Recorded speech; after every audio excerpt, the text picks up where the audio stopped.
അസ്സലാമു അലൈക്കും വറഹ്മത്തുള്ളാഹി വബറകാതുഹു.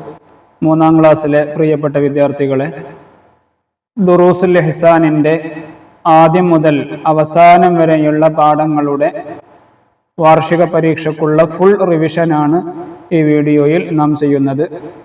വിദ്യാർത്ഥികളോട് ആമുഖമായി ഓർമ്മപ്പെടുത്താനുള്ളത്, നിങ്ങൾ നിർബന്ധമായും ഓരോ പാഠങ്ങളും ആവർത്തിച്ച് വായിക്കുകയും എഴുതാനുള്ളത് എഴുതി പരിശീലിക്കുകയും ചെയ്യണമെന്ന് ഓർമ്മപ്പെടുത്തുകയാണ്.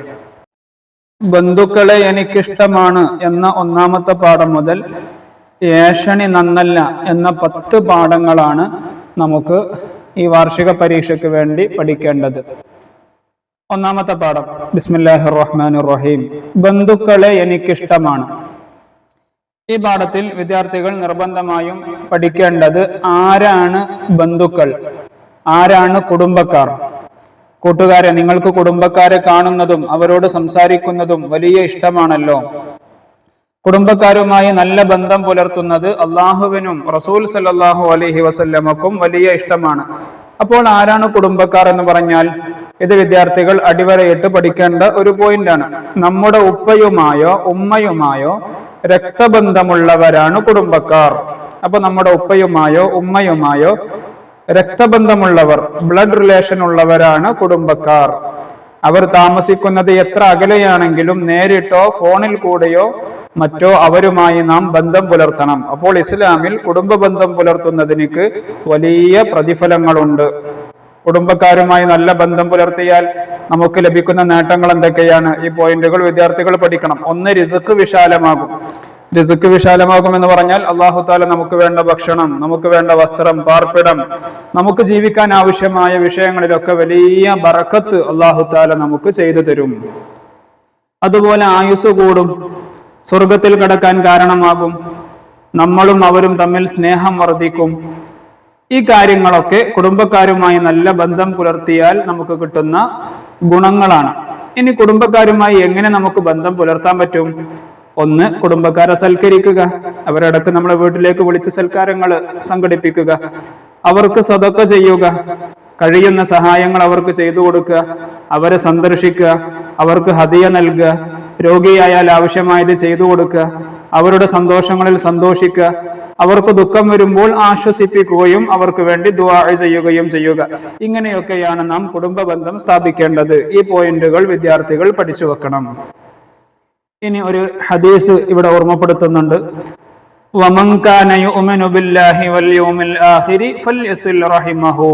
ആരെങ്കിലും അള്ളാഹുവിലും അന്ത്യനാളിലും ഒക്കെ വിശ്വസിക്കുന്നവൻ അവന്റെ കുടുംബത്തെ ചേർത്തുകൊള്ളട്ടെ. അപ്പൊ കുടുംബ ബന്ധം ചേർക്കുക എന്നുള്ളത് പരിശുദ്ധമായ ഇസ്ലാമിൽ വലിയ പ്രതിഫലങ്ങൾ ലഭിക്കാൻ കാരണമുള്ളതാണ്.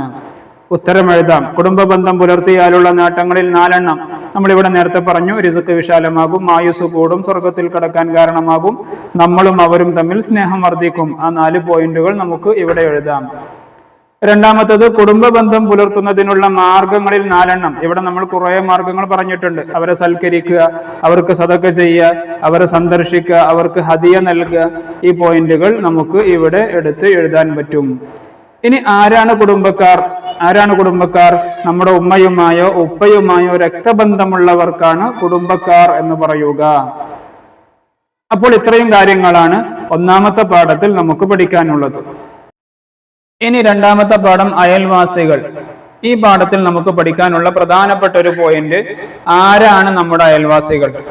നമ്മുടെ വീടിന്റെ ഓരോ ഭാഗത്തേക്കുമുള്ള 40 വീടുകളിലുള്ളവർ നമ്മുടെ അയൽവാസികളാണ്. ഈ ഒരു സെന്റൻസ് നിർബന്ധമായും വിദ്യാർത്ഥികൾ പഠിക്കണം. ഇനി താഴെ നല്ല 2 അയൽവാസികളെ കുറിച്ചുള്ള ഒരു കഥ പറഞ്ഞു തരുന്നുണ്ട്.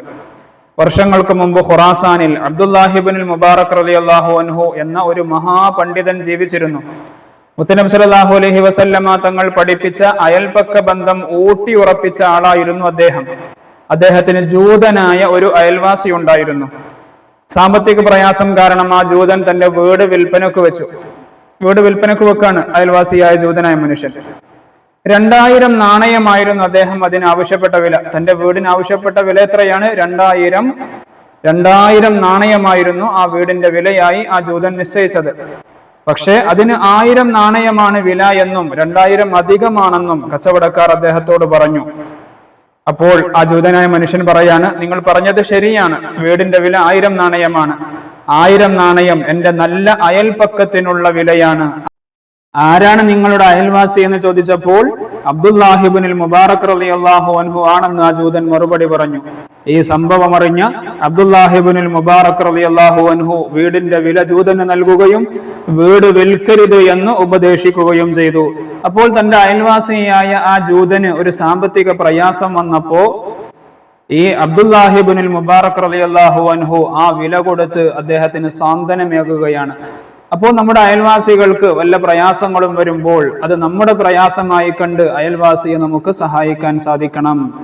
കഥയിലെ ഗുണപാഠങ്ങൾ എന്തൊക്കെയാണ്? ഒന്ന്, അയൽവാസികളെ സ്നേഹിക്കണം, അവരോട് നല്ല രീതിയിൽ പെരുമാറണം. അയൽവാസി ഏത് മതവിശ്വാസിയായാലും നാം ഗുണം മാത്രം ചെയ്യണം. അയൽവാസികളോടുള്ള കടമകൾ എന്തൊക്കെയാണ്? അവരെ വേദനിപ്പിക്കാതിരിക്കുക. അവർ നമ്മെ വേദനിപ്പിച്ചാൽ നാം പൊറുക്കുക, അവരെ ബഹുമാനിക്കുക, അവർക്ക് ഗുണം ചെയ്യുക, അവരെ സന്ദർശിക്കുക, അവരുടെ സുഖവിവരങ്ങൾ അന്വേഷിക്കുക, അവരുടെ കുറവുകൾ മറച്ചുവെക്കുക. ഇതെല്ലാം നമ്മൾ അയൽവാസികളോട് കാണിക്കേണ്ടുന്ന കടമകളാണ്. മുത്തനബി സല്ലല്ലാഹു അലൈഹി വസല്ലം തങ്ങൾ പറയുന്നു, ലൈസൽ മുഅ്മിനു അല്ലദീ യശ്ബഉ വജാറുഹു ജാഇഉൻ ഇലാ ജംബിഹി. അയൽവാസി പട്ടിണി കിടക്കുമ്പോൾ വയറ് നിറച്ചു ഉണ്ണുന്നവൻ പൂർണ്ണ വിശ്വാസിയല്ല എന്ന് നബി സല്ലല്ലാഹു അലൈഹി വസല്ലം തങ്ങൾ പറഞ്ഞിരിക്കുന്നു. അപ്പോൾ നമ്മുടെ അയൽവാസികളോട് നമ്മൾ കാണിക്കേണ്ടുന്ന കടമകൾ നമ്മൾ നിർവഹിക്കാൻ ശ്രദ്ധിക്കേണ്ടതുണ്ട്. ഉത്തരം എഴുതാം. ആരാണ് നമ്മുടെ അയൽവാസികൾ? നമ്മൾ നേരത്തെ പറഞ്ഞു, നമ്മുടെ വീടിന്റെ ഓരോ ഭാഗത്തേക്കുമുള്ള 40 വീടുകൾ നമ്മുടെ അയൽവാസികളാണ്. അയൽവാസികളോട് കാണിക്കേണ്ട കടമകളിൽ 4 എഴുതാം. ഇവിടെ നമ്മൾ കുറെ കടമകൾ പറഞ്ഞു, അതിൽ നിന്ന് ഏതെങ്കിലും 4 കടമകൾ എഴുതുകയാണ് വേണ്ടത്. അവരെ വേദനിപ്പിക്കാതിരിക്കുക, അവർ നമ്മെ വേദനിപ്പിച്ചാൽ നാം പൊറുക്കുക, അവരെ ബഹുമാനിക്കുക, അവർക്ക് ഗുണം ചെയ്യുക. ഇഷ്ടമുള്ള 4 കടമകൾ നമുക്ക് ഇവിടെ എഴുതാവുന്നതാണ്. ഇനിയോ അടുത്തത് 3ാമത്തെ പാഠം, വിരുന്നൂട്ടൽ. ഇവിടെ നല്ലൊരു പാട്ടുണ്ട്. ഈ പാട്ട് മനോഹരമായി കേൾക്കണമെങ്കിൽ ഇവിടെ കാണുന്ന കോഡ് സ്കാൻ ചെയ്താൽ മതി. വിരുന്നുകാരവർ വീട്ടിൽ വന്നാൽ വീട്ടിൽ നിറയും ഉന്മേഷം, വിരുന്നുകാർക്കായി വിഭവമൊരുക്കാൻ വീട്ടുകാർക്ക് ആവേശം, വിരുന്നുകാരാൽ ബർക്കത്തൊഴുകും വീട്ടിൽ എന്നത് സന്തോഷം, വിരുന്നുകാരവർ റഹ്മത്താണ് എന്നാശയം എന്തൊരു സന്ദേശം. ബന്ധുക്കളും മറ്റും നിങ്ങളുടെ വീടുകളിൽ വിരുന്നെത്തുന്നതും അവരുടെ വീടുകളിലേക്ക് വിരുന്നു പോകുന്നതും നിങ്ങൾക്ക് ഇഷ്ടമാണല്ലോ. അതിഥികൾ എന്ന് പറഞ്ഞാൽ വിരുന്നുകാരെ ആദരിക്കൽ ഈമാനിന്റെ ഭാഗമാണ്. അപ്പൊ നമ്മുടെ വീട്ടിലേക്ക് ആരെങ്കിലും ഗസ്റ്റ് ആയിട്ട് അതിഥികളായിട്ട് വരുമ്പോൾ അവരെ നല്ല രൂപത്തിൽ നമ്മൾ സൽക്കരിക്കണം. അങ്ങനെ സൽക്കരിക്കുന്നതിലൂടെ പരിശുദ്ധമായ ഇസ്ലാം നമുക്ക് വലിയ പ്രതിഫലങ്ങൾ നൽകുന്നുണ്ട്. വിരുന്നിന്റെ മര്യാദകൾ എന്തൊക്കെയാണ്? ഒന്ന്, പ്രസന്ന ഭാവത്തോടുകൂടി വിരുന്നുകാരനെ സ്വീകരിക്കണം. നമ്മുടെ വീട്ടിലേക്ക് ഒരു അതിഥി വരുമ്പോൾ നല്ല ചിരിച്ച മുഖത്തോടുകൂടെയാണ് അദ്ദേഹത്തെ സ്വീകരിക്കേണ്ടത്. അവരുടെ സുഖവിവരങ്ങൾ അന്വേഷിക്കണം. വീട്ടുകാർ നിർദ്ദേശിക്കുന്ന സ്ഥലം തന്നെ വിരുന്നുകാർ ഇരിക്കാനും കിടക്കാനും ഉപയോഗപ്പെടുത്തണം. അപ്പോൾ ആദ്യം വീട്ടുകാരൻ ശ്രദ്ധിക്കേണ്ട കാര്യങ്ങളാണ്. നല്ല ചിരിക്കുന്ന മുഖത്തോടുകൂടെ വിരുന്നുകാരെ നമ്മൾ സ്വീകരിക്കണം. അല്ലാതെ വിരുന്നുകാര് വരുന്ന സമയത്ത് നമ്മുടെ മൊബൈലിൽ ഗെയിമും കളിച്ചിരിക്കുകയാണെങ്കിലോ, അവരെ മൈൻഡ് ചെയ്യാത്തൊരവസ്ഥയാണെങ്കിലോ വിരുന്നുകാർക്ക് വന്ന സമയത്ത് തന്നെ ചടച്ചു പോകും. അപ്പോൾ അവർ വരുന്ന സമയത്ത് നല്ല സ്മൈലി ഫേസോടുകൂടെ നമ്മൾ എന്ത് ചെയ്യണം? അവരെ സ്വീകരിക്കണം. അവരുടെ സുഖവിവരങ്ങളൊക്കെ നമ്മൾ അന്വേഷിക്കണം. ഇനി വരുന്ന ആള് ശ്രദ്ധിക്കേണ്ട കാര്യങ്ങൾ എന്താണ്? ഒന്ന്, വീട്ടുകാർ നിർദ്ദേശിക്കുന്ന സ്ഥലം തന്നെ വിരുന്നുകാർ ഇരിക്കാനും കിടക്കാനും ഉപയോഗപ്പെടുത്തണം. ഇനി അവർക്ക് ഇഷ്ടപ്പെട്ട ഭക്ഷണപാനീയങ്ങൾ ഒരുക്കി കൊടുക്കണം. അപ്പോൾ നേരത്തെ നമുക്ക് ചോദിക്കാം, നിങ്ങൾക്ക് എന്ത് ഭക്ഷണമാണ് ഇഷ്ടം, ഏതാണ് താല്പര്യം എന്നൊക്കെ ചോദിക്കാം. അതിനനുസരിച്ച് അവരുടെ ഇഷ്ടഭക്ഷണമാണ് അവർക്ക് ഒരുക്കി കൊടുക്കേണ്ടത്. വിരുന്നുകാരോടൊപ്പം ഭക്ഷണം കഴിക്കണം. അവർ മടങ്ങുമ്പോൾ വീട്ടുപടിക്കൽ വരെ കൂടെ പോകണം. ഈ വിരുന്നുകാരൻ പോകുന്ന സമയത്ത് വീട്ടുകാരൻ എന്ത് ചെയ്യണം? ഗേറ്റിന്റെ അതുവരെ പോയി യാത്രയാക്കണം. വിരുന്നുകാർ വീട്ടുകാർക്ക് വേണ്ടി ദുആ ചെയ്യണം. മൻ കാന യുഅ്മിനു ബില്ലാഹി വൽ യൗമിൽ ആഖിരി ഫൽയുക്രിം വൈഫഹു. ആരെങ്കിലും അല്ലാഹുവിലും അന്ത്യനാളിലും വിശ്വസിക്കുന്ന ഒരുത്തൻ ഫൽയുക്രിം വൈഫഹു, അതിഥിയെ അവൻ സൽക്കരിക്കട്ടെ. ഉത്തരം എഴുതാം. അതിഥിയോട് കാണിക്കേണ്ട മര്യാദകളിൽ നിന്ന് 3 എഴുതുക. നമ്മൾ പറഞ്ഞു, നല്ല ചിരിക്കുന്ന മുഖത്തോടുകൂടെ പ്രസന്ന ഭാവത്തോടുകൂടെ അവനെ സ്വീകരിക്കണം. അവരുടെ സുഖവിവരങ്ങൾ അന്വേഷിക്കണം. വേറെയും കുറെ പോയിന്റുകൾ പറഞ്ഞിട്ടുണ്ട്, വിദ്യാർത്ഥികൾ ശ്രദ്ധിക്കുക. അതിഥി ശ്രദ്ധിക്കേണ്ട കാര്യങ്ങളിൽ 2 എണ്ണം എഴുതുക. 1, വീട്ടുകാർ നിർദ്ദേശിക്കുന്ന സ്ഥലം തന്നെ വിരുന്നുകാർ ഇരിക്കാനും കിടക്കാനും ഉപയോഗപ്പെടുത്തണം. അതുപോലെ വിരുന്നുകാർ വീട്ടുകാർക്ക് വേണ്ടി ദുആ ചെയ്യണം. കാരണം അതിഥിയെ സൽക്കരിക്കുന്ന സമയത്ത് വീട്ടുകാർ നല്ല ഭക്ഷണങ്ങളൊക്കെ ഉണ്ടാക്കി വെക്കും. അങ്ങനെ അതിഥി പോകുന്ന സമയത്ത് ഈ വീട്ടുകാർക്ക് വേണ്ടി ദുആ ചെയ്യണം. ഇനി അടുത്തത് 4ാമത്തെ പാഠം, അദബ് വേണം ഭോജനത്തിലും. ഭോജനം എന്ന് പറഞ്ഞാൽ ഭക്ഷണം കഴിക്കുമ്പോൾ നല്ല അദബ് വേണം. നമുക്ക് ആവശ്യമുള്ളതെല്ലാം നൽകി നമ്മെ അനുഗ്രഹിച്ച അള്ളാഹുവിന് ഇബാദത്ത് ചെയ്ത് ജീവിക്കാൻ ആരോഗ്യമുള്ള ശരീരം ആവശ്യമാണ്. ശരീരത്തിന്റെ ആരോഗ്യത്തിന് നല്ല ഭക്ഷണം കഴിക്കണം. ഭക്ഷണപാനീയങ്ങൾ കഴിക്കുന്നതിന് ചില മര്യാദകൾ നാം പാലിക്കേണ്ടതുണ്ട്. എന്തൊക്കെയാണത്? 1, കഴിക്കുന്ന ഭക്ഷണം ഹലാലും തയ്യിബുമായിരിക്കണം. നല്ല ഭക്ഷണമായിരിക്കണം, അത് ഹലാലായ ഭക്ഷണമായിരിക്കണം. 2ാമത്തത്, ഭക്ഷണം കഴിക്കുന്നത് ഇബാദത്ത് ചെയ്യാനുള്ള കഴിവുണ്ടാകാനാണ് എന്ന് കരുതുക. ഇത് വിദ്യാർത്ഥികൾ പ്രത്യേകം ശ്രദ്ധിക്കണം. ഭക്ഷണം കഴിക്കുമ്പോൾ എന്താണ് നാം കരുതേണ്ടത്? ഇബാദത്ത് ചെയ്യാനുള്ള കഴിവുണ്ടാകാനാണ് എന്ന് കരുതണം. 2 കൈകളും വായയും കഴുകുക, ഇരുന്നു കഴിക്കുക, വലത് കൈ കൊണ്ട് കഴിക്കുക, തുടക്കത്തിൽ ബിസ്മി ചൊല്ലുക. തുടക്കത്തിൽ ബിസ്മി ചൊല്ലാൻ മറന്നാൽ ഓർമ്മ വരുമ്പോൾ ബിസ്മില്ലാഹി അവ്വലുഹു വ ആഖിറഹു എന്ന് ചൊല്ലുക. അതുപോലെ അല്പാൽപമായി കഴിക്കുക, നന്നായി ചവച്ചു തിന്നുക, ധൃതി കാണിക്കാതിരിക്കുക, തന്റെ അടുത്ത ഭാഗത്ത് നിന്ന് കഴിക്കുക. നമ്മുടെ പ്ലേറ്റിന്റെ അടുത്ത ഭാഗത്തെ ഭക്ഷണമാണ് നമ്മൾ കഴിക്കേണ്ടത്. ഭക്ഷണം താഴെ വീഴാതെ ശ്രദ്ധിക്കുക. താഴെ വീണാൽ എടുത്ത് വൃത്തിയാക്കുക. ഭക്ഷണത്തിലേക്കും പാനീയത്തിലേക്കും ശ്വാസം വിടാതിരിക്കുക. അതുപോലെ സംഘമായി ഭക്ഷണം കഴിക്കുക. ഉള്ളതുകൊണ്ട് തൃപ്തിപ്പെടുക. ഭക്ഷണത്തെ കുറ്റപ്പെടുത്താതിരിക്കുക. ഭക്ഷണം കഴിച്ച ശേഷം വിരലുകൾ ഓമ്പുക. ഭക്ഷണം കഴിച്ച പാത്രം വടിച്ച് വൃത്തിയാക്കി കഴിക്കുക. ശേഷം കയ്യും വായയും കഴുകുക. എന്നിട്ട് ഭക്ഷണം കഴിച്ചതിന് ശേഷം ഒരു ദുആ ഉണ്ട്, അൽഹംദുലില്ലാഹില്ലദീ അത്അമനി ഹാദാ വറസഖനീഹി മിൻ ഗൈരി ഹൗലിൻ മിന്നി വലാ ഖുവ്വ. ഈ ദുആ നമ്മൾ ഭക്ഷണം കഴിച്ച ശേഷം നമ്മൾ ചൊല്ലുകയും ചെയ്യുക. ഇതെല്ലാം ഭക്ഷണം കഴിക്കുമ്പോൾ നമ്മൾ പാലിക്കേണ്ടുന്ന മര്യാദകളാണ്. ഉത്തരം എഴുതാം. എന്തിനാണ് നാം ഭക്ഷണം കഴിക്കുന്നത്? നമ്മൾ ഇവിടെ നേരത്തെ പറഞ്ഞു, ഇബാദത്തുകൾ ചെയ്യാനുള്ള കഴിവുണ്ടാവാനാണ് നാം ഭക്ഷണം കഴിക്കുന്നത്. ഇനി അടുത്തത്, ഭക്ഷണം കഴിച്ച ശേഷം നാം എന്ത് ചൊല്ലണം? അൽഹംദുലില്ലാഹില്ലദീ അത്അമനി ഹാദാ വറസഖനീഹി മിൻ ഗൈരി ഹൗലിൻ മിന്നി വലാ ഖുവ്വ എന്ന ദിക്ർ നമ്മൾ ചൊല്ലണം. ഭക്ഷണം കഴിക്കുന്നതിന്റെ മര്യാദകളിൽ നിന്ന് 4 എണ്ണം എഴുതുക. നമ്മളിവിടെ കുറെ പോയിന്റുകൾ പറഞ്ഞിട്ടുണ്ട്. ഭക്ഷണം കഴിക്കുന്നത് അത് ഹലാലും തയ്യിബുമായ ഭക്ഷണമായിരിക്കുക. 2 കൈകളും വായയും കഴുകുക, ഇരുന്ന് കഴിക്കുക, വലത് കൈ കൊണ്ട് കഴിക്കുക, തുടക്കത്തിൽ ബിസ്മി ചൊല്ലുക. അങ്ങനെ കുറെ പോയിന്റുകൾ നമ്മൾ പറഞ്ഞിട്ടുണ്ട്. വിദ്യാർത്ഥികൾ പ്രത്യേകം ശ്രദ്ധിച്ചു വെക്കുക. ഇനി എന്ത് ചെയ്യണം? ഭക്ഷണം താഴെ വീണാൽ എന്താ ചെയ്യേണ്ടത്? അതെടുത്ത് കഴിക്കണം. അതുപോലെ ഭക്ഷണം കഴിച്ചു കഴിഞ്ഞാൽ നമ്മൾ എന്ത് ചെയ്യണം? വിരലുകൾ ഉമ്പണം. തുടക്കത്തിൽ ബിസ്മി മറന്നാൽ ഓർമ്മ വരുമ്പോൾ എന്താ ചൊല്ലേണ്ടത്? ബിസ്മില്ലാഹി അവ്വലഹു വ ആഖിറഹു എന്ന് നമ്മൾ ചൊല്ലണം. ഇനി 5ാമത്തെ പാഠം, സ്വഭാവത്തിലാണ് സൗന്ദര്യം. സ്വഭാവത്തിലാണ് സൗന്ദര്യം. നമ്മുടെ സ്വഭാവം നല്ല സ്വഭാവമായിരിക്കണം. അള്ളാഹുവും ജനങ്ങളും ഏറെ ഇഷ്ടപ്പെടുന്നു. അന്ത്യദിനത്തിൽ നന്മയും തിന്മയും തൂക്കുന്ന തുലാസിൽ ഏറ്റവും ഭാരം അനുഭവപ്പെടുന്നു. അങ്ങനെയുള്ള നന്മ ഏതാണെന്ന് നിങ്ങൾക്കറിയാമോ? അതാണ് സൽ സ്വഭാവം. അപ്പോൾ നമ്മുടെ സ്വഭാവം നല്ല സൽ സ്വഭാവമായിരിക്കണം. അങ്ങനെ സൽ സ്വഭാവമായാൽ അള്ളാഹുവിന് വലിയ ഇഷ്ടമായിരിക്കും, ജനങ്ങൾക്ക് വലിയ ഇഷ്ടമായിരിക്കും. എല്ലാവർക്കും ഇഷ്ടപ്പെടുന്ന രൂപത്തിലേക്ക് നമ്മുടെ സ്വഭാവം മാറേണ്ടതുണ്ട്. അതിനാണ് സൽ സ്വഭാവം എന്ന് പറയാം. സൃഷ്ടികളിൽ ഏറ്റവും നല്ല സ്വഭാവമുള്ളവർ നബി സല്ലല്ലാഹു അലൈഹി വസല്ലമ തങ്ങളാണ്. നല്ല വാക്കുകൾക്കും പ്രവൃത്തികൾക്കും പ്രേരകമാക്കുന്ന മാനസികമായ അവസ്ഥയാണ് സൽ സ്വഭാവം. അപ്പൊ നമ്മളൊരു കാര്യം ചെയ്താല് നല്ല വാക്കുകൾ നമുക്ക് ലഭിക്കും, അല്ലെ? അതിന് പ്രേരകമാക്കുന്ന മാനസികമായ ഒരു അവസ്ഥ, അതിനാണ് സൽ സ്വഭാവം എന്ന് പറയുക. സൽ സ്വഭാവത്തിന്റെ ചില ലക്ഷണങ്ങൾ: എപ്പോഴും പുഞ്ചിരിക്കുന്ന മുഖം, ദേഷ്യത്തിന്റെ മുഖം ഉണ്ടാവൂല, പുഞ്ചിരിക്കുന്ന മുഖം. അതുപോലെ ആരും ഇഷ്ടപ്പെടുന്ന സംസാരം, അർഹിക്കുന്നവർക്ക് നൽകുന്ന ആദരവ്, മുതിർന്ന ആളുകൾ, ഉസ്താദന്മാർ, ഗുരുനാഥന്മാർ, മാതാപിതാക്കൾ, അവരോടൊക്കെ ആദരവ് കാണിക്കും. അതൊക്കെ സൽ സ്വഭാവത്തിന്റെ അടയാളമാണ്. അതുപോലെ നന്ദി പ്രകടിപ്പിക്കാനുള്ള മനസ്സ്, ആരെങ്കിലും എന്തെങ്കിലും തന്നാല് ഒരു താങ്ക്സ് പറയാം, നന്ദി പറയാം. അതുപോലെ ക്ഷമിക്കാനും മാപ്പ് നൽകാനുമുള്ള കഴിവ്, തെറ്റിൽ നിന്ന് മാറി നിൽക്കാനുള്ള മനോഭാവം, മറ്റുള്ളവരെ സഹായിക്കാനുള്ള താല്പര്യം, ഇതൊക്കെ സൽസ്വഭാവത്തിന്റെ അടയാളങ്ങളാണ്. ഇനി സൽസ്വഭാവം ഉണ്ടാവാനുള്ള വഴികൾ എന്തൊക്കെയാണ്? നബി സല്ലല്ലാഹു അലൈഹി വസല്ലമ തങ്ങളുടെ ചര്യയെ പഠിച്ചു പിൻപറ്റുക. നമ്മൾ നേരത്തെ പറഞ്ഞു ഏറ്റവും നല്ല സൽസ്വഭാവത്തിന്റെ ഉടമ നബി സല്ലല്ലാഹു അലൈഹി വസല്ലമ തങ്ങളാണ്. അപ്പൊ നമ്മുടെ ജീവിതത്തിൽ സൽസ്വഭാവം ഉണ്ടാവാൻ എന്താണ് നാം ചെയ്യേണ്ടത്?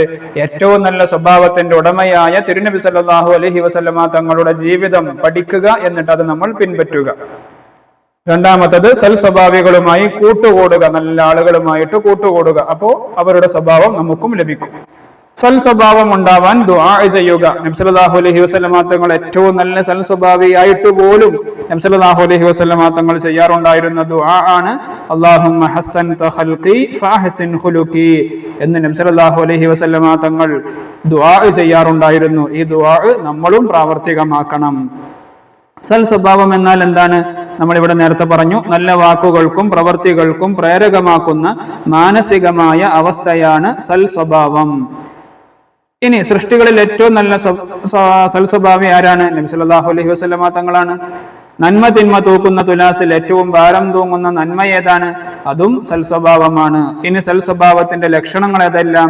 നമ്മൾ നേരത്തെ പറഞ്ഞു, പുഞ്ചിരിക്കുന്ന മുഖം, ആരും ഇഷ്ടപ്പെടുന്ന സംസാരം, അർഹിക്കുന്നവർക്ക് നൽകുന്ന ആദരവ്, നന്ദി പ്രകടിപ്പിക്കാനുള്ള മനസ്സ്, ക്ഷമിക്കാനും മാപ്പ് നൽകാനുമുള്ള കഴിവ്, ഇതെല്ലാം സൽസ്വഭാവത്തിന്റെ ലക്ഷണങ്ങളാണ്. ഇനി സൽസ്വഭാവം ഉണ്ടാവാനുള്ള വഴികൾ എന്തെല്ലാം? അതും നമ്മൾ പറഞ്ഞു. മുത്തുനബി സല്ലല്ലാഹു അലൈഹി വസല്ലമ തങ്ങളുടെ ചര്യ പഠിച്ച് പിൻപറ്റുക, സൽസ്വഭാവികളുമായി കൂട്ടുകൂടുക, സൽസ്വഭാവം ഉണ്ടാവാൻ വേണ്ടി ദുആ ചെയ്യുക. ഇനി അടുത്തത് 6ാമത്തെ പാഠം, ഖൽബിന് കാവലിരിക്കാം. ഖൽബ് എന്ന് പറഞ്ഞാൽ നമ്മുടെ ഹൃദയം. പ്രിയപ്പെട്ട കുട്ടികളെ, നിങ്ങൾ ഖൽബ് എന്ന് കേട്ടിട്ടുണ്ടോ? ഒരാളുടെ പ്രവർത്തനങ്ങളെ നിയന്ത്രിക്കുന്ന ഒരു പ്രധാന അവയവമാണ് ഖൽബ്. നമ്മുടെ പ്രവർത്തനങ്ങളെയൊക്കെ നിയന്ത്രിക്കുന്ന ഒരു പ്രധാനപ്പെട്ട അവയവമാണ് ഖൽബ്. ശുദ്ധമായ ഖൽബുള്ളവൻ നല്ല മനുഷ്യനും ദുഷിച്ച ഖൽബുള്ളവൻ ചീത്ത മനുഷ്യനുമാണ്.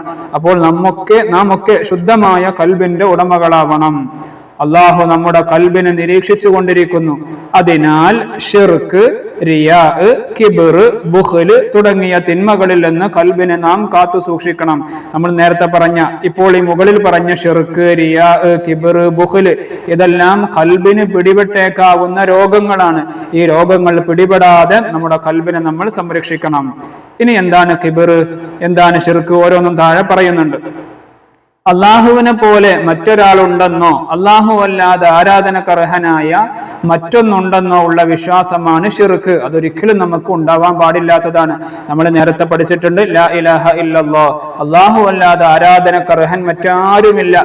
അപ്പൊ ഒരാൾ ചിന്തിക്കാണ്, അള്ളാഹു അല്ലാതെ വേറെയും ഒരു ഇലാഹുണ്ട്, വേറെയും ഒരു അള്ളാഹു ഉണ്ട്, ദൈവമുണ്ട് എന്ന് വിശ്വസിക്കുകയാണെങ്കിൽ അതിനാണ് ഷിർക്ക് എന്ന് പറയുക. അത് നമ്മൾ ഒരിക്കലും ചെയ്യാൻ പാടില്ലാത്തതാണ്. നമ്മൾ ചെയ്താൽ അള്ളാഹു ഒരിക്കലും പൊറുക്കാത്ത തെറ്റും കൂടെയാണ് ഷിർക്ക്. അള്ളാഹുവിനെ പോലെ മറ്റൊരാളുണ്ടെന്നോ അള്ളാഹു അല്ലാതെ ആരാധനക്കർഹനായ മറ്റൊന്നുണ്ടെന്നോ ഉള്ള വിശ്വാസമാണ് ഷിർക്ക്. അത് നമ്മൾ ഒരിക്കലും ചെയ്യാൻ പാടില്ല. ഇനി മറ്റുള്ളവർ കാണാൻ വേണ്ടി ആരാധന ചെയ്യലാണ് റിയാ. നമ്മളിവിടെ ഖൽബിന്റെ രോഗങ്ങൾ മുകളിൽ പറഞ്ഞല്ലോ, അത് ഓരോന്ന് വിശദീകരിക്കുകയാണ്. മറ്റുള്ളവർ കാണാൻ വേണ്ടി ആരാധന ചെയ്യലാണ് റിയാ. അപ്പൊ 4 ആളുകൾ കാണാൻ വേണ്ടി നമ്മൾ നിസ്കരിക്കുക. നമ്മുടെ ഉമ്മയും ഉപ്പയും കാണാൻ വേണ്ടി ഞാൻ നിസ്കരിക്കുന്ന ആളാണ് എന്ന് അവർ പറയാൻ വേണ്ടി നമ്മൾ നിസ്കരിക്കുക. അങ്ങനത്തെ നിസ്കാരം അള്ളാഹുവിന് ആവശ്യമില്ല. അതുപോലെ സത്യം നിഷേധിക്കലും ജനങ്ങളെ നിസാരമാക്കലുമാണ് കിബ്ർ. നമ്മൾ വലിയ ആളാണ് എന്നുള്ളൊരു അഹങ്കാരം. കിബ്ർ എന്നുള്ളതിന്റെ മലയാളം എന്താണ്? അഹങ്കാരം. അപ്പൊ സത്യം നിഷേധിക്കുക, ജനങ്ങളെ നിസാരമാക്കുക, മറ്റുള്ളവരൊക്കെ കുറച്ച് കാണിച്ച് ഞാനാണ് വലിയവൻ എന്ന ചിന്ത നമ്മുടെ ഖൽബിലുണ്ടാവുക, അതിനാണ് കിബ്ർ എന്ന് പറയുക. അതുപോലെ സമ്പത്ത് ആവശ്യത്തിന് ചെലവഴിക്കാതെ പിടിച്ചു വെക്കലാണ് ബുഖ്ല്. ബുഖ്ല് എന്ന് പറഞ്ഞാൽ പിശുക്ക്. സമ്പത്തുണ്ട്, പക്ഷെ ഒരു പാവപ്പെട്ട ആൾ വന്ന് ചോദിച്ചാൽ കൊടുക്കൂല, അതിനാണ് പിശുക്ക്, ബുഖ്ല് എന്ന് പറയാ. അപ്പോൾ ഇതൊന്നും നമ്മുടെ ഖൽബിന് പിടിപെടാതെ നമ്മൾ സൂക്ഷിക്കണം. ഷിർക്ക് ഉണ്ടാവാൻ പാടില്ല, റിയാ ഉണ്ടാവാൻ പാടില്ല, കിബ്ർ ഉണ്ടാവാൻ പാടില്ല, ബുഖ്ൽ ഉണ്ടാവാൻ പാടില്ല. ഇതിൽ നിന്നെല്ലാം രക്ഷപ്പെട്ടാൽ നമ്മൾ നേരത്തെ പറഞ്ഞ നല്ല ശുദ്ധമായ ഖൽബിന്റെ ഉടമകളാവും, നല്ല മനുഷ്യന്മാരാവും. ഇനി ഖൽബിനെ നന്നാക്കാനുള്ള വഴികൾ എന്തൊക്കെയാണ്? ഒന്ന്, നല്ല കാര്യങ്ങൾ ശീലമാക്കുക, തെറ്റായ ശീലങ്ങൾ ഒഴിവാക്കുക, സംഭവിച്ച തെറ്റുകൾക്ക് അള്ളാഹുവിനോട് പൊറുക്കലിനെ തേടുക, നല്ലവരോട് സഹവസിക്കുക, ദിക്റും സലാത്തും ഒക്കെ ശീലമാക്കുക. നബി സല്ലല്ലാഹു അലൈഹി വസല്ലം തങ്ങൾ പറയുന്നു, അലാ വ ഇന്ന ഫിൽ ജസദി മുദ്ഗ ഇദാ സലഹത് സലഹൽ ജസദു കുല്ലുഹു വ ഇദാ ഫസദത് ഫസദൽ ജസദു കുല്ലുഹു അലാ വഹിയൽ ഖൽബ്. അറിയുക, ശരീരത്തിൽ ഒരു മാംസകഷ്ണമുണ്ട്. അത് നന്നായാൽ ശരീരം മുഴുവൻ നന്നായി, അത് ദുഷിച്ചാൽ ശരീരം മുഴുവനും ദുഷിച്ചു. അറിയുക, അതാണ് ഹൃദയം. അപ്പോൾ നമ്മുടെ ഖൽബിനെ, നമ്മുടെ ഹൃദയത്തെ നമ്മൾ മേലെ പറയപ്പെട്ട ആ മോശം സ്വഭാവങ്ങളിൽ നിന്നൊക്കെ നമ്മൾ ശുദ്ധിയാക്കേണ്ടതുണ്ട്. ഇനി ഉത്തരം പറയാം. മനുഷ്യന്റെ പ്രവർത്തനങ്ങളെ നിയന്ത്രിക്കുന്നത് ഏതാണ്? ഖൽബാണ്, ഹൃദയമാണ്. ഇനി കൽബിനെ ദുഷിപ്പിക്കുന്ന രണ്ട് കാര്യങ്ങൾ, നമ്മൾ മുകളിൽ കുറെ കാര്യങ്ങൾ പറഞ്ഞു. ഷിർക്ക്, അതുപോലെ കിബ്ർ, റിയാ, ബുഖ്ല്, ഏതെങ്കിലും രണ്ട് കാര്യങ്ങൾ എഴുതുക. യോജിച്ചത് ചേർക്കാം. അള്ളാഹു അല്ലാത്തവരെ കാണിക്കാൻ വേണ്ടി ആരാധന ചെയ്യുക, അതിനാണ് എന്ത് പറയുക? റിയാ എന്ന് പറയുക. സത്യം നിഷേധിക്കലും ജനങ്ങളെ നിസാരമാക്കലുമാണ് കിബ്ർ. മുത്തനബി സല്ലല്ലാഹു അലൈഹി വസല്ലമയുടെ മേൽ 10 കുറയാത്ത സ്വലാത്ത് എല്ലാ ദിവസവും ചൊല്ലാം. ഇനി ഇവിടെ ഒരു പാട്ട് തന്നിട്ടുണ്ട്, വിദ്യാർത്ഥികൾ ഇതെല്ലാം പാടി ശീലിക്കുക. അടുത്തത് 7ാമത്തെ പാഠം. നീ കോപിക്കരുത്. കോപിക്കുക എന്ന് പറഞ്ഞാൽ ദേഷ്യപ്പെടരുത്. ഇവിടെ ഒരു സംഭവം പറയുന്നുണ്ട്. ഒരിക്കൽ പുണ്യ നബി സല്ലല്ലാഹു അലൈഹി വസല്ലമ ഒരു വഴിയിലൂടെ നടന്നു പോവുകയായിരുന്നു. നബിയുടെ മേൽ കര ഉരമുള്ള ഒരു പുതപ്പുണ്ടായിരുന്നു. നല്ല ഹാർഡായിട്ടുള്ള ഒരു പുതപ്പുണ്ടായിരുന്നു. ഒരു അറാബിയായ മനുഷ്യൻ നബി സല്ലല്ലാഹു അലൈഹി വസല്ലമ തങ്ങളുടെ ആ പുതപ്പ് ശക്തിയായി പിടിച്ചു വലിച്ചു. അപ്പൊ നല്ല ഉരമുള്ള ഡ്രസ്സ് അതങ്ങോട്ട് പിടിച്ചു വലിച്ചാൽ എന്താ സംഭവിക്കുക? അവിടെ ചിലപ്പോൾ മുറിവ് വരെ വരാൻ സാധ്യതയുണ്ട്. അത് കഴുത്തിൽ അടയാളം വരുത്തി. നബി സല്ലല്ലാഹു അലൈഹി വസല്ലമ തങ്ങളുടെ കഴുത്തിൽ അയാൾ പിടിച്ചു വലിച്ചത് കാരണം അടയാളം വരുത്തി. ശേഷം അയാൾ പറഞ്ഞു, മുഹമ്മദേ, നിന്റെ പക്കലുള്ള അള്ളാഹുവിന്റെ സമ്പത്തിൽ നിന്ന് എനിക്ക് തരാൻ പറയൂ. യഥാർത്ഥത്തിൽ ഇവിടെ അയാൾ വരുന്നത് വളരെ ദേഷ്യപ്പെട്ടുകൊണ്ടാണ്. നബി സല്ലല്ലാഹു അലൈഹി വസല്ലമ തങ്ങൾ എങ്ങനെയാണ് അയാളെ സമീപിച്ചത്? എങ്ങനെയാണ് അയാളോട് മറുപടി പറഞ്ഞത്? കണ്ടോ, നബി സല്ലല്ലാഹു അലൈഹി വസല്ലമ പുഞ്ചിരിക്കുന്ന മുഖത്തോട് അദ്ദേഹത്തെ തിരിഞ്ഞു നോക്കി. അദ്ദേഹത്തിന് ആവശ്യമായത് നൽകാൻ സഹാബികളോട് നിർദ്ദേശം നൽകി. മോശമായി പെരുമാറുന്നവരോട് കോപിക്കുന്നതിന് പകരം പുഞ്ചിരി കൊണ്ടാണ് അവരെ നാം നേരിടേണ്ടത് എന്നതാണ് ഈ സംഭവത്തിലെ ഗുണപാഠം. ഇവിടെ നബി സല്ലല്ലാഹു അലൈഹി വസല്ലമ തങ്ങളും കോപിച്ച് ദേഷ്യപ്പെട്ട് മറുപടി പറഞ്ഞിരുന്നെങ്കിൽ ഒരുപക്ഷെ അവിടെ അങ്ങോട്ടും ഇങ്ങോട്ടും ഒക്കെ വാക്കേറ്റവും അടിയിലേക്കൊക്കെ എത്തും. പക്ഷേ നബി സല്ലല്ലാഹു അലൈഹി വസല്ലമ തങ്ങൾ വളരെ സൗമ്യമായി പുഞ്ചിരിയോടുകൂടെ ഈ ഒരു പ്രശ്നത്തെ നബി സല്ലല്ലാഹു അലൈഹി വസല്ലമ തങ്ങൾ സമീപിച്ചു. കോപം വരുത്തി വെക്കുന്ന അപകടങ്ങൾ എന്തൊക്കെയാണ്? മറ്റുള്ളവർ നമ്മുടെ ശത്രുക്കളാകും. നമ്മൾ ഒരാളോട് ദേഷ്യപ്പെട്ടാൽ പിന്നെ അയാളുടെ കണ്ണിൽ നമ്മളൊരു ശത്രുവായിരിക്കും. അതുപോലെ കൊലപാതകം വരെ സംഭവിക്കാൻ നിമിത്തമാകും. പെട്ടെന്ന് ആണ് കൊല സംഭവിക്കുകയല്ല ചെയ്യുക, അതിനു മുമ്പ് പല വാക്കേറ്റങ്ങളും പ്രശ്നങ്ങളൊക്കെ ഉണ്ടാവും. അതെല്ലാം ഈ ദേഷ്യത്തിൽ നിന്നാണ് അത് ഉടലെടുക്കുന്നത്. അപ്പോൾ കൊലപാതകം വരെ സംഭവിക്കാൻ കാരണമാകും. എന്നും ഖേദിക്കാനിടയാകും. ഞാൻ അയാളോട് അങ്ങനെ ദേഷ്യപ്പെട്ടല്ലോ എന്നുള്ള ഒരു വിഷമം നമ്മുടെ കൽബിലുണ്ടാവും. നരകത്തിൽ കടക്കാൻ കാരണമാകും. ഇനി കോപം അടക്കാനുള്ള മാർഗങ്ങൾ എന്തൊക്കെയാണ്? ഒന്ന്, അഊദു ബില്ലാഹി മിനശ് ശൈത്വാനിർ റജീം എന്ന് പറയൽ. കാരണം ഈ ദേഷ്യം, കോപം അത് പിശാചിന്റെ ഒരു സ്വഭാവമാണ്. പിശാചിൽ നിന്നുണ്ടാവുന്നതാണ്, അല്ലെങ്കിൽ പിശാച് ഉണ്ടാക്കുന്നതാണ്. അതുകൊണ്ട് അഊദു ബില്ലാഹി മിനശ് ശൈത്വാനിർ റജീം എന്ന് പറഞ്ഞ് ഈ പിശാചിന്റെ ഷെറിനെ തൊട്ട് നമ്മൾ കാവല് തേടുക എന്നുള്ളതാണ് ഒന്നാമത്തെ മാർഗം. ഇനി നിൽക്കുന്നവനാണെങ്കിൽ ഇരിക്കുക, ഇരിക്കുന്നവനാണെങ്കിൽ കിടക്കുക. അതുപോലെ വുളൂ ചെയ്യൽ, കോപം വരുത്തുന്ന അപകടങ്ങളെ ഓർമ്മിക്കൽ. ഇങ്ങനെയൊക്കെ നമുക്ക് കോപം അടക്കാനുള്ള മാർഗങ്ങളുണ്ട്. നബി സല്ലല്ലാഹു അലൈഹി വസല്ലമ തങ്ങൾ പറയുന്നു, ലൈസ ശദീദു ബിസ്സുറഅ ഇന്നമ ശദീദു മൻ യംലികു നഫ്സഹു ഇൻദൽ ഗളബ്. ഗുസ്തിയിൽ വിജയിക്കുന്നവനല്ല ശക്തൻ, മറിച്ച് കോപം വരുമ്പോൾ അവന്റെ ശരീരത്തെ നിയന്ത്രിക്കാൻ കഴിയുന്നവനാണ് യഥാർത്ഥ ശക്തനെന്ന് ഹബീബായ തിരുനബി സല്ലല്ലാഹു അലൈഹി വസല്ലമ തങ്ങൾ നമ്മെ ഓർമ്മപ്പെടുത്തുന്നു. ഉത്തരം എഴുതാം. കോപം വരുത്തി വെക്കുന്ന അപകടങ്ങളിൽ 3 എഴുതുക. നമ്മൾ ഇവിടെ നേരത്തെ പറഞ്ഞു, മറ്റുള്ളവർ നമ്മുടെ ശത്രുക്കളാകും, അതുപോലെ കൊലപാതകം വരെ സംഭവിക്കാൻ നിമിത്തമാകും, എന്നും ഖേദിക്കാനിടയാകും, നരകത്തിൽ കടക്കാൻ കാരണമാകും. ഏതെങ്കിലും 3 എഴുതാവുന്നതാണ്. കോപം അടക്കാനുള്ള വഴികളിൽ നിന്ന് 2 എഴുതുക. നമ്മൾ അവസാനം പറഞ്ഞു, നിൽക്കുന്നവനാണെങ്കിൽ ഇരിക്കുക, അഊദു ബില്ലാഹി മിനശ് ശൈത്വാനിർ റജീം എന്ന് പറയുക. അതുപോലെ ഇരിക്കുന്നവനാണെങ്കിൽ കിടക്കുക, വുളൂ ചെയ്യുക. അതുപോലെ കോപം വരുത്തുന്ന അപകടങ്ങളെയൊക്കെ ഓർമ്മിക്കുക. ഇനി പാഠത്തിൽ പറഞ്ഞ സംഭവത്തിലെ 2 ഗുണപാഠങ്ങൾ എടുത്തെഴുതുക, ആശയം എഴുതുക. അതൊക്കെ വിദ്യാർത്ഥികൾ എഴുതി പരിശീലിക്കുക. ഇനി 8ാമത്തെ പാഠം, അസൂയ നന്മയെ നശിപ്പിക്കും. പ്രിയപ്പെട്ട കുട്ടികളെ, നമുക്ക് ഉണ്ടാവണമെന്ന് നാം ആഗ്രഹിക്കുന്ന നന്മകൾ നമ്മുടെ സഹോദരങ്ങൾക്കും ഉണ്ടാവണമെന്ന് നാം ആഗ്രഹിക്കണം. ഇത് ഒരു മുഅ്മിനിന് ഉണ്ടായിരിക്കണമെന്ന് നബി സല്ലല്ലാഹു അലൈഹി വസല്ലമ തങ്ങൾ പഠിപ്പിച്ചിരിക്കുന്നു. എന്നാൽ തന്റെ സഹോദരന് അള്ളാഹു നൽകിയ നിഅമത്ത് നീങ്ങാൻ ആഗ്രഹിക്കലാണ് അസൂയ. അപ്പോൾ നമ്മുടെ അയൽവാസികൾക്കോ നമ്മുടെ സഹോദരങ്ങൾക്കോ കൂട്ടുകാർക്കോ അള്ളാഹു താല വല്ല അനുഗ്രഹങ്ങളും നൽകിയിട്ടുണ്ടെങ്കിൽ അതെങ്ങനെയെങ്കിലും ഒന്ന് നീങ്ങിപ്പോയിട്ടുണ്ടെങ്കിൽ എന്ന് ആഗ്രഹിക്കുക, അതിനാണ് അസൂയ എന്ന് പറയുക. ആ അസൂയ നമുക്ക് ഉണ്ടാവാൻ പാടില്ല. അസൂയ ഒരു മുഅ്മിനിന് ഉണ്ടാവാൻ പാടില്ലാത്തതാണ്. അസൂയയുടെ അപകടങ്ങൾ കൂടുതൽ അനുഭവിക്കേണ്ടി വരുന്നത് അസൂയാലു തന്നെയായിരിക്കും. ഈ അസൂയ മനസ്സിൽ വെക്കുന്ന ആൾക്ക് തന്നെയാണ് കൂടുതൽ പ്രയാസങ്ങൾ ഉണ്ടാവുക. എന്തൊക്കെയാണ് അസൂയയുടെ അപകടങ്ങൾ? ഒന്ന്, അസൂയ നന്മകളെ നശിപ്പിക്കും. നമ്മൾ വല്ല നന്മകളൊക്കെ ചെയ്തിട്ടുണ്ടെങ്കിൽ നമ്മുടെ മനസ്സിലുള്ള അസൂയ കാരണം നമ്മൾ ചെയ്ത നന്മകളൊക്കെ നഷ്ടപ്പെട്ടു പോകും. അതുപോലെ അസൂയയും ഈമാനും ഒരാളുടെ ഖൽബിൽ ഒരുമിച്ച് ഉണ്ടാവുകയില്ല. അപ്പൊ അസൂയ ഉണ്ടെങ്കിൽ അതിന്റെ അർത്ഥം എന്താണ്? അയാളിൽ ഈമാൻ ഇല്ല എന്നുള്ളതാണ് അർത്ഥം. അസൂയ പരസ്പരം വെറുപ്പുണ്ടാക്കും. അസൂയാലു എപ്പോഴും അസ്വസ്ഥനായിരിക്കും. അസൂയ മനസ്സിലുള്ള ആൾക്ക് ഒരു സുഖം ഉണ്ടാവില്ല, എപ്പോഴും അസ്വസ്ഥതയായിരിക്കും. അസൂയാലുവിന്റെ പ്രാർത്ഥന തള്ളപ്പെടും. ഇനി അസൂയയിൽ നിന്ന് രക്ഷ നേടാനുള്ള മാർഗങ്ങൾ എന്തൊക്കെയാണ്? ഒന്ന്, അള്ളാഹുവിനോട് ദുആ ചെയ്യുക, അള്ളാഹുവിന്റെ വിധിയിൽ തൃപ്തനാവുക. നമ്മൾ നേരത്തെ പറഞ്ഞു, മറ്റുള്ളവർക്ക് കിട്ടിയ അനുഗ്രഹങ്ങളെ നീങ്ങലാണ്, അതിന് ആഗ്രഹിക്കലാണ് അസൂയ എന്ന് പറഞ്ഞു. അപ്പോ അള്ളാഹുവിന്റെ വിധിയിൽ തൃപ്തനാവുക, എനിക്ക് അള്ളാഹു താല നൽകിയതിൽ ഞാൻ തൃപ്തിപ്പെടുന്നു എന്ന് ചിന്തിക്കുകയാണെങ്കിൽ പിന്നെ നമ്മൾ അസൂയപ്പെടേണ്ട ആവശ്യമില്ലല്ലോ. അപ്പോൾ അള്ളാഹുവിന്റെ വിധിയിൽ തൃപ്തനാവുക, മറ്റുള്ളവർക്ക് ലഭിച്ച അനുഗ്രഹങ്ങളിൽ സന്തോഷിക്കുക, അസൂയയുടെ അപകടങ്ങളെ ഓർക്കുക, സ്വാലിഹീങ്ങളോട് സഹവസിക്കുക. മുത്തനബി സല്ലല്ലാഹു അലൈഹി വസല്ലമ തങ്ങൾ പറയുന്നു, ഇയ്യാകും വൽ ഹസദ ഫഇന്നൽ ഹസദ യഅകുലുൽ ഹസനാത് കമാ തഅകുലുൻ നാറു അൽ ഹതബ്. നിങ്ങൾ അസൂയയെ സൂക്ഷിക്കുക, തീ വിറകിനെ തിന്നുന്നത് പോലെ തീർച്ചയായും അസൂയ നന്മയെ തിന്നും. അപ്പോൾ നമ്മൾ വല്ല നന്മകളും ചെയ്തിട്ടുണ്ടെങ്കിൽ നമ്മൾ അസൂയ വെക്കുന്നത് കാരണം നമ്മൾ ചെയ്ത നന്മകൾ പോലും നഷ്ടപ്പെട്ടു പോകുന്ന ഒരു അവസ്ഥ അസൂയ ഉണ്ടെങ്കിൽ നമുക്ക് സംഭവിക്കും. അതുകൊണ്ട് അസൂയയെ നമ്മുടെ ജീവിതത്തിൽ നിന്ന് ഒഴിവാക്കേണ്ടതുണ്ട്. ഉത്തരം പറയാം. അസൂയ എന്നാൽ എന്താണ്? നമ്മൾ നേരത്തെ പറഞ്ഞു, തന്റെ സഹോദരന് അള്ളാഹു നൽകിയ നിഅമത്ത്, അനുഗ്രഹം നീങ്ങാൻ ആഗ്രഹിക്കലാണ് അസൂയ. അസൂയയുടെ അപകടങ്ങൾ എന്തെല്ലാം? അസൂയ നന്മകളെ നശിപ്പിക്കും. അസൂയയും ഈമാനും ഒരാളുടെ ഖൽബിൽ ഒരുമിച്ചുണ്ടാവുകയില്ല. അസൂയ പരസ്പരം വെറുപ്പുണ്ടാക്കും. അസൂയാലു എപ്പോഴും അസ്വസ്ഥനായിരിക്കും. അസൂയാലുവിന്റെ പ്രാർത്ഥന തള്ളപ്പെടും. ഇതൊക്കെ അപകടങ്ങളാണ്. അസൂയയിൽ നിന്ന് രക്ഷപ്പെടാനുള്ള വഴികൾ എന്തെല്ലാം?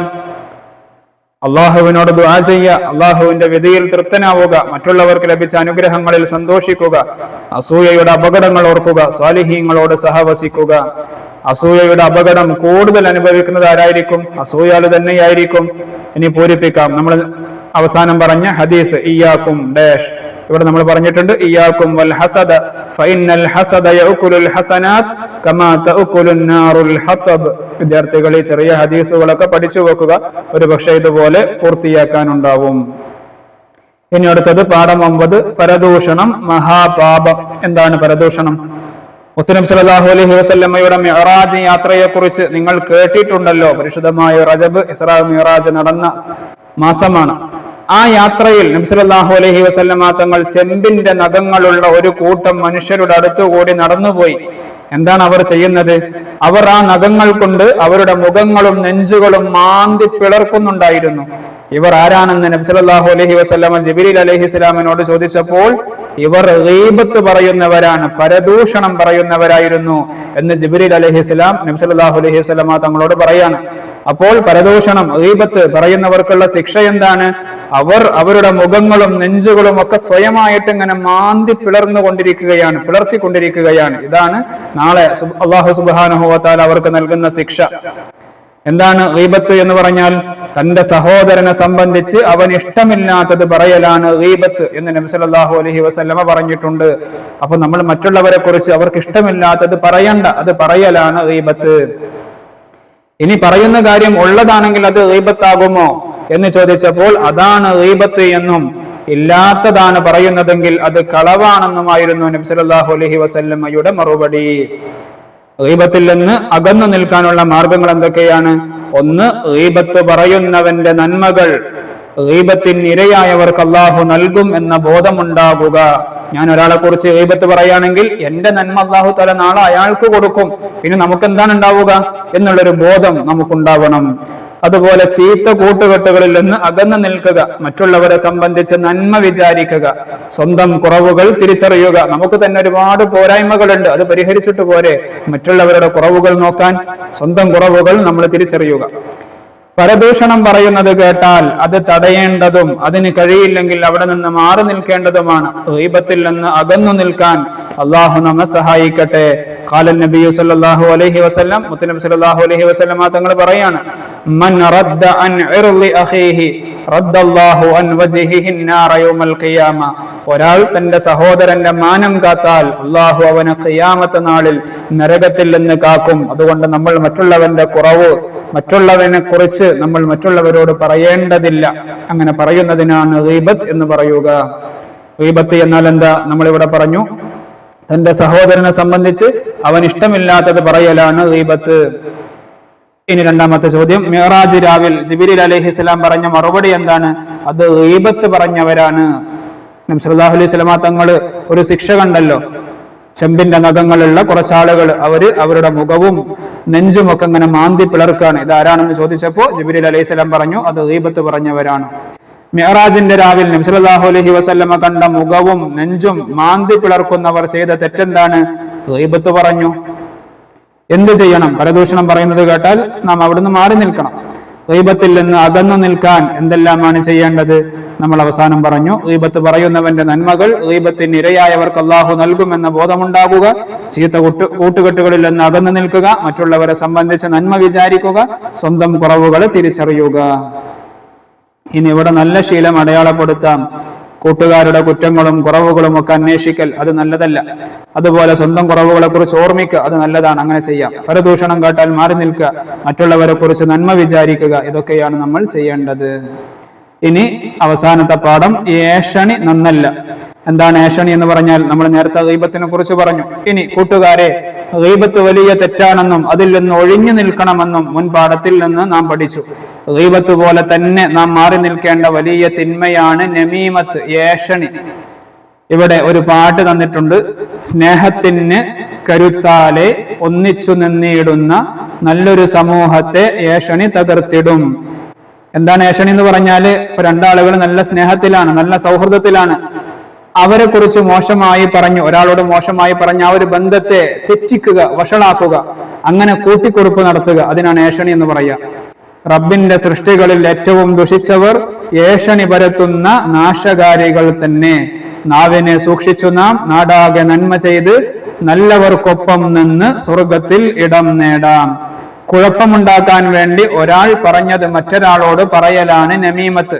അപ്പൊ ഈ നമീമത്തിന്റെ പിന്നിലുള്ള ഉദ്ദേശം എന്താണ്? അവിടെ കുഴപ്പമുണ്ടാക്കണം. ഉദാഹരണം, നല്ലൊരു സൗഹൃദം, അത് തകർക്കണം. അതിനുവേണ്ടി ഒരാൾ പറഞ്ഞത് മറ്റൊരാളോട് പറയുക, അതാണെന്ത് നമീമത്ത് കൊണ്ട് ഉദ്ദേശിക്കുന്നത്, ഏഷണി കൊണ്ട് ഉദ്ദേശിക്കുന്നത്. അതും നമ്മൾ ഒരിക്കലും ചെയ്യാൻ പാടില്ല. നമീമത്ത് ഇബ്ലീസിന്റെ ഇഷ്ടവിനോദമാണ്. നമീമത്ത് പറയുന്നവർ സൃഷ്ടികളിൽ ഏറ്റവും ദുഷിച്ചവരാണ്. നമീമത്ത് ഖബർ ശിക്ഷക്ക് കാരണമാകും. നമീമത്ത് സ്വർഗപ്രവേശനം തടയും. അപ്പോൾ വലിയ ഗുരുതരമായ പ്രശ്നമാണ്. ഖബർ മുതലേ ശിക്ഷ അനുഭവിക്കേണ്ടുന്ന ഒരു തെറ്റും കൂടെയാണ് നമീമത്ത്. നമ്മൾ നിർബന്ധമായും അതിൽ നിന്ന് വിട്ടുനിൽക്കണം. നമീമത്തിൽ നിന്ന് ഒഴിഞ്ഞു നിൽക്കാൻ എന്താണ് ചെയ്യേണ്ടത്? ഒന്ന്, അള്ളാഹുവിനോട് ദുആ ചെയ്യുക. മറ്റൊന്ന്, ദിക്ർ, സലാത്ത് പോലെയുള്ള നല്ല കാര്യങ്ങൾ പതിവാക്കുക. അപ്പൊ നമ്മൾ ദിക്റിലും സലാത്തിലും ഖുർആനോത്തിലും നല്ല കാര്യങ്ങളിലുമായി ഏർപ്പെട്ടാൽ പിന്നെ നമീമത്ത് പറയാനോ അല്ലെങ്കിൽ നേരത്തെ പറഞ്ഞ ഗീബത്ത് പറയാനോ ഒന്നും നമുക്ക് സമയം ഉണ്ടാവൂല. നല്ലവരുമായി കൂട്ടുകൂടുക. നമീമത്തിൽ നിന്ന് ഒഴിഞ്ഞു നിൽക്കാൻ അല്ലാഹു തആല നമ്മെ സഹായിക്കട്ടെ. ലാ യദ്ഖുലുൽ ജന്നത നമ്മാമുൻ, ഏഷണിക്കാരൻ സ്വർഗ്ഗത്തിൽ കടക്കുകയില്ല എന്ന് മുത്തനബി സല്ലല്ലാഹു അലൈഹി വസല്ലമ തങ്ങൾ പറഞ്ഞിട്ടുണ്ട്. നമീമത്ത് എന്നാൽ എന്താ? കുഴപ്പമുണ്ടാക്കാൻ വേണ്ടി ഒരാൾ പറഞ്ഞത് മറ്റൊരാളോട് പറയലാണ് നമീമത്ത്. അപ്പോൾ ഈ ഓരോ പാഠങ്ങളിലുമുള്ള ഈ പ്രത്യേകം നോട്ട് ചെയ്യേണ്ട കാര്യങ്ങൾ വിദ്യാർത്ഥികൾ നിർബന്ധമായും നോട്ട് ചെയ്യുക, നിർബന്ധമായും അത് പഠിക്കുക. നമീമത്ത് എന്നാൽ എന്ത് നമ്മൾ പറഞ്ഞു. ഇനി സൃഷ്ടികളിൽ ഏറ്റവും ദുഷിച്ചവർ ആരാ? നമീമത്ത് പറയുന്നവർ തന്നെയാണ്. ഇനി കണ്ടെത്താം നമീമത്തിൽ നിന്ന് ഒഴിഞ്ഞു നിൽക്കാനുള്ള 3 കാര്യങ്ങൾ ഏതൊക്കെയാണ്? ഒന്ന്, അല്ലാഹുവിനോട് ദുആ ചെയ്യുക. മറ്റൊന്ന്, ദിക്ർ, സലാത്ത് പോലെയുള്ള നല്ല കാര്യങ്ങൾ പതിവാക്കുക. നല്ലവരുമായി കൂട്ടുകൂടുക. പൂരിപ്പിച്ച് ആശയം എഴുതാം. ലാ യദ്ഖുലുൽ ജന്നത നമ്മാമുൻ. ലാസ്റ്റ് നമ്മൾ പറഞ്ഞു, ഏഷണിക്കാരൻ സ്വർഗ്ഗത്തിൽ കടക്കുകയില്ല. ഇത്രയും കാര്യങ്ങളാണ് 3-ാം ക്ലാസ്സിന് ദുറൂസിൽ പഠിക്കാനുള്ളത്. വിദ്യാർത്ഥികൾ നിർബന്ധമായും ഓരോ പാഠങ്ങളും ആവർത്തിച്ച് വായിക്കുകയും എഴുതാനുള്ളതെല്ലാം എഴുതി പരിശീലിക്കുകയും ചെയ്യണമെന്ന് ഒരിക്കൽ കൂടെ ഓർമ്മപ്പെടുത്തുന്നു. പല വിദ്യാർത്ഥികളും ഒരുപക്ഷെ ആശയം അവർ കൃത്യമായി പഠിച്ചിട്ടുണ്ടാകും, അത് എഴുതാനുള്ള കഴിവില്ലാത്തതിന്റെ പേരിൽ മാർക്ക് നഷ്ടപ്പെട്ടു പോവാറുണ്ട്. അത്തരമൊരു സാഹചര്യം ഇല്ലാതാക്കാൻ വേണ്ടിയാണ് എഴുതി പരിശീലിക്കണം എന്നുകൂടെ ഓർമ്മപ്പെടുത്തുന്നത്. അല്ലാഹു സുബ്ഹാനഹു വ തആല എല്ലാ മക്കൾക്കും നല്ല വിജയം നൽകി അനുഗ്രഹിക്കുമാറാവട്ടെ. നിങ്ങൾ നിർബന്ധമായും ഈ വീഡിയോ മറ്റുള്ളവരിലേക്ക് ഷെയർ ചെയ്യണം എന്നുകൂടെ ഓർമ്മപ്പെടുത്തി. അസ്സലാമു അലൈക്കും വറഹ്മത്തുള്ളാഹി വബറകാതുഹു.